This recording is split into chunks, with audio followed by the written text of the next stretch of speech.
Assalamualaikum warahmatullahi wabarakatuh. Saya Bintang Ramadan dari Universitas Islam Bunga Bangsa kelas 3B, Prodi Ekonomi Syariah. Di sini saya ingin menjelaskan tentang kutipan materi yang saya kumpulkan dari kelompok 1 sampai 13.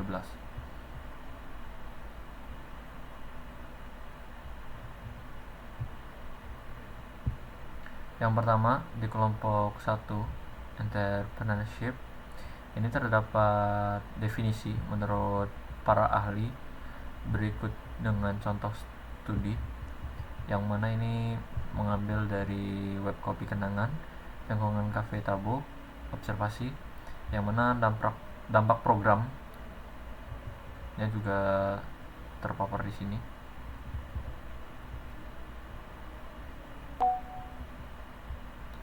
Selanjutnya ada di kelompok 2, ini tentang inovasi produk dan layanan.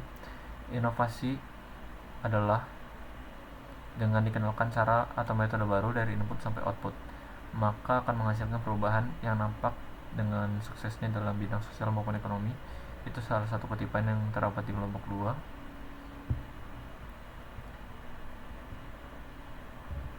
Dan selanjutnya ada di kelompok 3 mengenai inovasi proses. Untuk inovasi proses, menurut komputer, inovasi adalah proses membawa kombinasi baru yang dapat merubah berupa produk baru, metode produksi baru, pasar baru, sumber bahan baku baru, atau bentuk organisasi baru.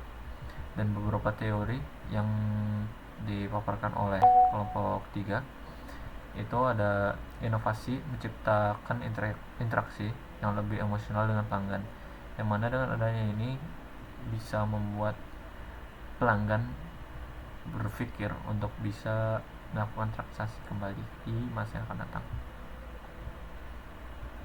Selanjutnya di kelompok 4 ada inovasi dan teknologi, yang mana inovasi teknologi merupakan proses pengembangan dan penerapan produk, layanan, atau metode baru yang dimanfaatkan untuk kemajuan teknologi untuk meningkatkan efisiensi, efektivitas, dan daya saing. Dan untuk selanjutnya di kelompok 5 mengenai kreativitas dan inovasi. Inovasi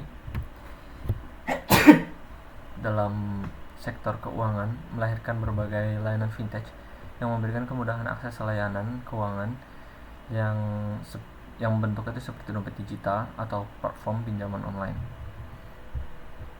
Untuk selanjutnya di kelompok 6 terdapat industri kreatif. Di sini kelompok 6 mengutip industri kreatif sebagai industri yang berasal dari kreativitas individu, keterampilan, dan bakat, dan yang memiliki potensi kekayaan dan penciptaan lapangan kerja melalui generasi dan eksploitasi kekayaan intelektual. Dan untuk selanjutnya ada di kelompok 7 mengenai model bisnis alternatif. Kelompok 8 di pemasaran kreatif. Kelompok 9 tentang pengembangan pasar baru, yang mana pasar tradisional saat ini menghadapi permasalahan eksternal dan internal yang berpengaruh besar terhadap eksistensi mereka. Persaingan dengan retail modern yang sangat ekspansif semakin menciptakan kondisi bahwa pasar tradisional semakin ditinggalkan oleh konsumennya. Itu yang dikutip oleh kelompok 9. Kelompok 10 mengenai pemberdayaan karyawan dan pemberdayaan lokal. Kelompok 10 mengutip menurut Ulrika Zainuddin, manajemen sumber daya manusia dan pengembangan tenaga kerja yang berkinerja tinggi itu merupakan suatu upaya manajemen dalam memberikan kepercayaan, kewenangan, serta tanggung jawab kepada karyawan untuk mengambil keputusan yang berkaitan dengan pekerjaannya. Dengan adanya pemberdayaan karyawan dapat lebih termotivasi, merasa dihargai, dan pada akhirnya mampu meningkatkan kinerja serta kontribusi kepada organisasi. Kelompok 11 mengenai pengelolaan risiko, penelitian, dan analisis pasar. Kelompok 12 tentang beradaptasi dengan perubahan dan berbagai gaya hidup. Dan sekiranya itu yang saya kumpulkan dari beberapa kelompok.